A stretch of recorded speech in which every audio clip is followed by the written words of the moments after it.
So, you're planning to travel to Italy? Great! Italy is one of our favorite countries for many reasons. The food and medieval architecture are amazing, and there's a certain magic to Italy that we don't find in other countries. But these days, you need to be tech savvy when traveling abroad, or things will get complicated fast. What do I mean? Well, whether you travel by car, train, boat, or taxi, you must know how to use GPS, Global Positioning Satellite Technology, in order to get around. You also need to be connected to the internet so you can be sure to get the latest travel alerts and updates. You also need to keep your mobile devices charged so you don't run out of battery in the middle of the day when you're out and about. But most important, you need to know how to prepare before you leave on your trip, because if you don't bring the right equipment for where you're headed, you might not find it in the city you are visiting. I travel often to Italy, and I just returned from another amazing trip, so I can offer you the most up-to-date and important tips to keep you charged up, on schedule, and connected. Let's get started. Tip number 1, stay connected. Your mobile phone is central to getting around in Italy, so it's critical that you have a good internet connection at all times. Your phone uses 2 methods to get to the internet, Wi-Fi and cellular. Wi-Fi is only available in restaurants, hotels, and B&Bs, so your cellular service is how you stay connected everywhere else. It's critical to have reliable cell service.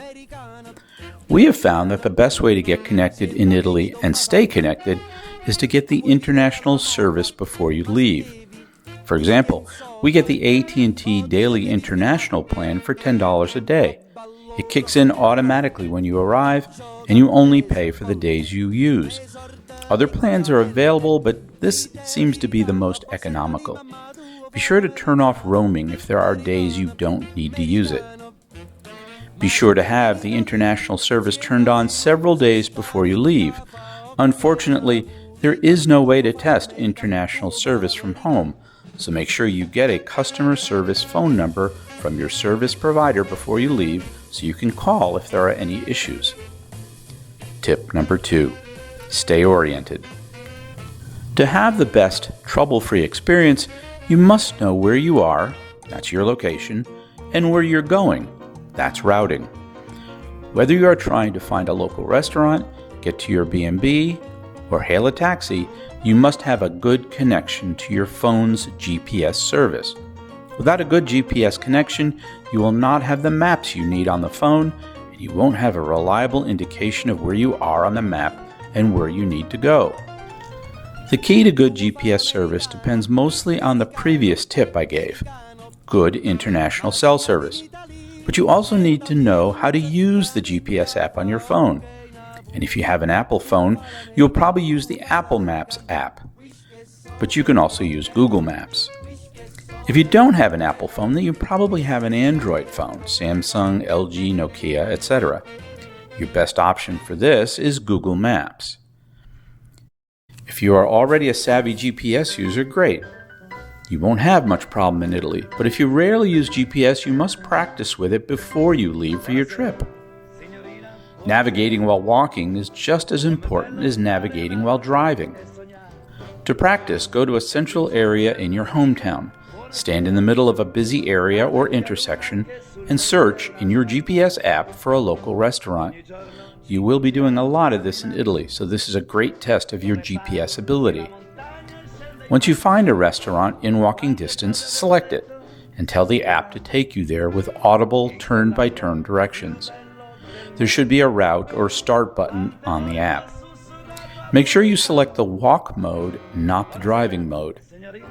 The app will lay down a blue line and you will see an indicator showing where you are.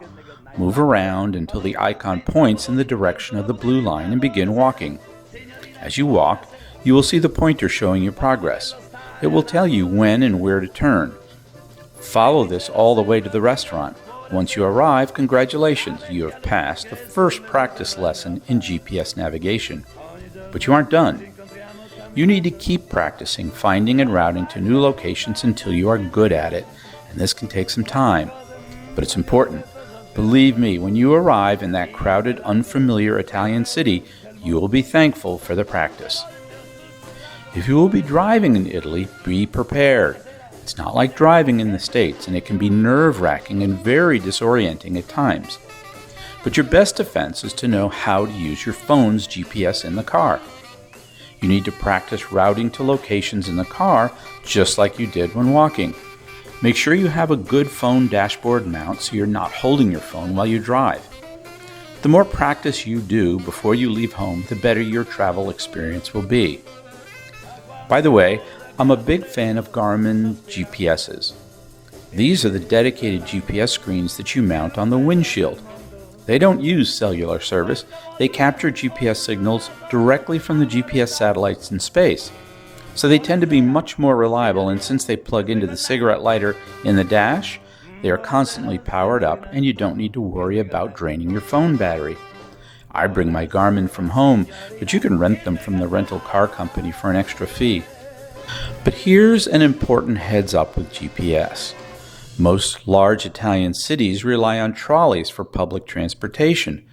These trolleys are powered by overhead high-voltage cables. They wreak havoc on GPS navigation, and you might find that your GPS is taking you in circles.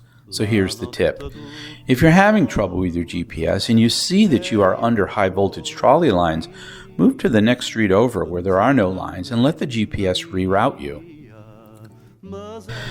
Tip number 3, stay charged. Your mobile phone is your most critical travel tool nowadays, so keeping the battery charged all day is a must. I find that when I'm using GPS all day, the battery drains much quicker than a normal day at home, so I always travel with a backup battery pack. Tip number 4, stay plugged in. For some reason, Italy plugs in hotels and B&Bs come in a number of different configurations. As experienced a travel as I am, I still get frustrated by this. But here's what you want to do. Bring a couple of different Italian adapters. There seem to be 2 basic types of outlets you will encounter in Italy. I'll call them flat and round. The flat plugs don't work well with round adapters, and the round plugs work much better with round adapters. A universal European adapter is good, but it is extra weight in your bag. You only have 50 pounds max. And you will have plug types that you will not need in Italy, so you're better off bringing a couple of each of the 2 Italian types. You will not find USA adapters in Italy, so be sure to bring them from home. I'll leave links to the ones I recommend below. I'm also a big fan of the Anker power strip with USB 5-foot extension cord. It's an extension cord and power strip and USB adapter all in one, so you can charge many devices all at once. I'll leave a link to it below. Also, bring extra charging cords. If you have an Apple iPhone, you will need a Lightning to USB-A cord. If you have an Android phone, you will need a micro USB to USB-A cord. Also, newer devices now use USB-C, so be aware of that. Also be sure to bring cords for headphones, earpods, battery backups, and any other rechargeable device. Unlike plug adapters, these cords are universal, so you can buy them in Italian stores if you need to. Tip number 5, driving in Italy. As I mentioned before, if you're driving in Italy, be prepared. The streets will be unfamiliar, signage is not great, and the streets are very narrow. You will rely on your GPS a great deal, and you will quickly realize it's your most important tool for getting around and not getting lost. GPS is amazing. I'm not sure how we ever drove in a foreign city back when all we had were physical maps, but you must be familiar with your GPS app or it will drive you nuts. Europeans love traffic circles or roundabouts, and they can be tricky to navigate if you're not familiar with them. Your GPS is your best navigating partner when approaching a traffic circle. It will tell you which exit to use once you enter. Listen carefully and count the exits so you get off at the correct one. You really can't rely on street or exit names for 3 reasons. 1, you don't understand the local language. 2, GPS will not pronounce them correctly. And 3, the signage is absolutely terrible in Italy. For example, Italian cities do not have street signs on posts at intersections. They put the street names on barely legible plaques on corner buildings. You can't read them until you're right on top of them, way too late to know where to turn. And here's a tip that could save you a ton of money. No matter how good a driver you are, Be sure to get the no worry insurance when you are renting the car. Bumps and scrapes are common when driving in unfamiliar and narrow streets. The car rental company will be inspecting every inch of that car when you return it, and if they find anything on the car that was not there when you picked it up, you will be charged an exorbitant repair fee.